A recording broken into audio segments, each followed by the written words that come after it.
You know that one day you will die. Not today, hopefully, but someday. It is certain, and somewhere deep down you know it.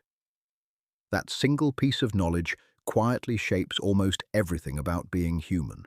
Our fears, our beliefs, our bucket lists, our art. But here is a question that is far harder than it sounds. Does any other animal know the same thing?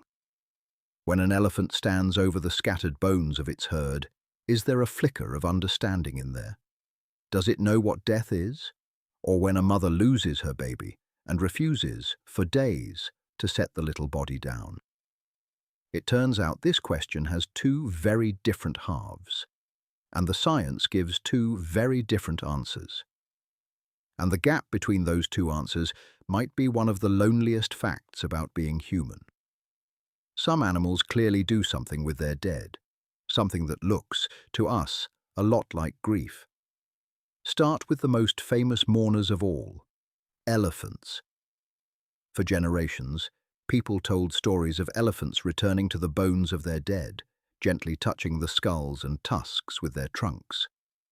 For a long time, these were only stories. Then scientists actually put it to the test. Researchers laid out objects for wild elephants, an elephant skull, the skull of another big animal like a buffalo, and a plain piece of wood. And the elephants made their choice clear. They spent far more time exploring the elephant skull than anything else. They ran their trunks over it, lifted it, turned it, lingered. The bones of their own kind held something the wood and the buffalo did not. Curiously, they did not single out the skulls of their own relatives. It was not, "That is grandmother." It was, "That is one of us." When a herd comes across one of their own that has just died, the reaction is dramatic. They grow agitated, crowd in, and touch the body again and again. In one recorded case, as an old matriarch lay dying, members of her herd came to her, touched her with their trunks, and some returned to her body days later.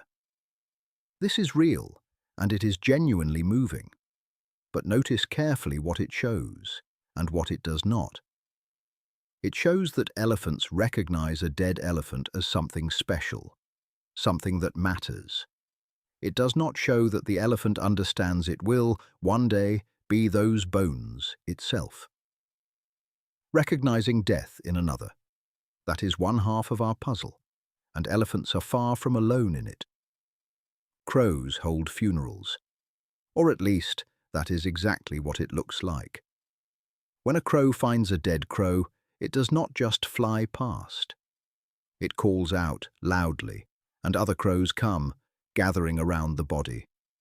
For years, this looked like a bird wake, a moment of mourning.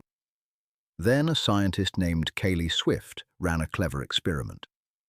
She showed crows a dead crow, held by a person wearing a strange, distinctive mask. Afterwards, the crows did not forget that face. They treated the masked person as dangerous, scolding and dive-bombing them on sight. So the crow funeral is real, but it may not be grief. It looks far more like a safety briefing. A dead crow is a warning. Something here killed one of us. Learn the place. Learn the threat. Stay alive. It is a brilliant survival trick, but it is a lesson, not a graveside prayer. Different animal, different reason.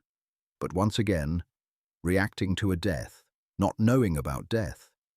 Primate mothers, monkeys and apes, and the dead they simply will not put down. When a baby monkey or ape dies, the mother often does not leave the body. She carries it, grooms it, guards it. Scientists have collected hundreds of these cases. The carrying can last days, sometimes weeks, in rare cases, months. Wild baboon mothers have been seen carrying their dead infants for up to 10 days, through the heat and the dust. And here is the subtle, important part. They do not treat the body the way they treat a living baby. A living infant is nursed and cradled. A dead one is often dragged, carried by a single limb, handled differently. On some level, the mother seems to know. Researchers think the mothers are not confused. The bond is simply so powerful that it is hard to break, even when the worst has happened.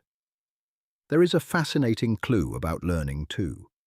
Younger, first-time mothers tend to carry their dead infants the longest. Older, more experienced mothers often let go sooner, as if, across a lifetime, they have slowly learned what death really is. Learning, through painful experience, that death is final. That is as close as the science gets, and it is closer than we ever used to think. It is not only on land.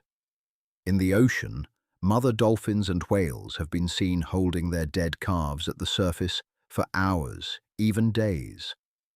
Observers describe a kind of sequence. First, the mother keeps the calf up, as though it could still somehow be saved. Then a long, hard middle, where she stays close, but the calf never responds. And finally, eventually, she lets the body go. Across all of these species, scientists keep finding the same fingerprints. The fingerprints of something a lot like grief, loss of appetite, withdrawal from the group, listlessness, even raised levels of stress hormones in the body. These are not so different from what grief does to a human body. One of the most touching cases is a chimpanzee named Pansy, who died of old age, peacefully, surrounded by her group. The others stayed with her, groomed her, fell quiet, and were subdued for days afterwards. By any honest description, it was a community in mourning. Grief, it turns out, is not a human invention. We inherited it. So that is the first half of our puzzle, and the answer is a clear, surprising yes. Many animals recognize death. Some of them truly grieve. The evidence is real, but now the second half, the harder half, the one that started this whole question. Do any of them know that they, themselves, are going to die? Not, that one is dead, but, I am alive right now, and one day I will not be. And here, the science goes quiet, because there is almost no evidence that any animal understands its own future death. Picture it. An animal can stand right at the edge of death in another and never once turn that mirror on itself. To know your own death, you must do something extraordinary. Imagine a future, place yourself inside it, and then erase yourself from it. That is a very particular, very heavy kind of thinking. And so far, we have not found it anywhere but in us. As one researcher put it, animals may well learn that death is final. Whether they grasp that it is universal and waiting for them too, we may never know. So, do animals know they are going to die? The honest answer is a strange two-part one. They know death when they meet it. They can love and lose and mourn. An elephant touching a skull, a mother who will not let go, a group of chimps gone silent. That is not nothing. That is a great deal. But the cold, clear knowledge that your own time is coming, that particular weight, may be carried by humans alone. And that is a strange thing to sit with. It can feel lonely. But maybe it is also the source of everything we build to push back against it. The art, the stories, the love we pack into a short life. The animals may be spared the knowing. We are not.